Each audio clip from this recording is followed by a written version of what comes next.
Malungkot ang kapamilya aktor na si Daniel Padilla sa naging desisyon ng ibang endorser nito, kung saan ay 3 endorsement ni Daniel ang hindi na ni-renew. Kasalukuyang nasa Siargao ang aktor kung saan kasama niya ang kanyang kapatid na babae. Isa daw sa dahilan ng pagpunta ni Daniel sa lugar, ay para makapag-isip-isip, at magbabukas daw ang aktor ng bagong investment sa Siargao.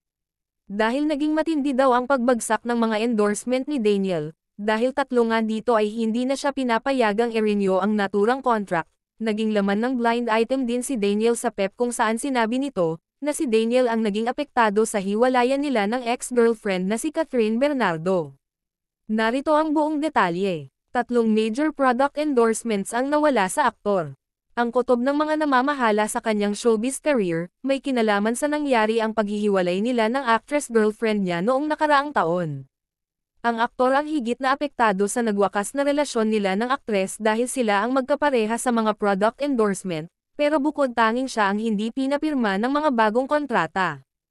Ang non-renewal sa kontrata ng aktor ng 3 kumpanya ang pinaghihinalaang epekto ng mga isyong lumitaw mula nang makumpirma na hiwalay na sila ng aktres.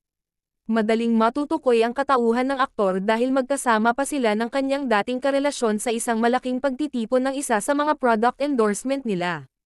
Dahil ang kontrata na lamang ng aktres ang ni-renew ng mga kumpanya, wala na ang aktor sa mga susunod na kampanya para sa produkto na dating ine-endorso nila ng ex-girlfriend.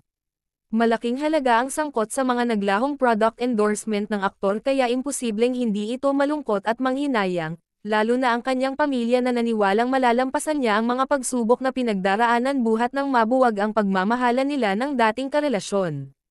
Tuloy naman ang buhay para sa aktres na mabilis nakabawi mula sa sakit na idinulot ng paghihiwalay nila ng aktor.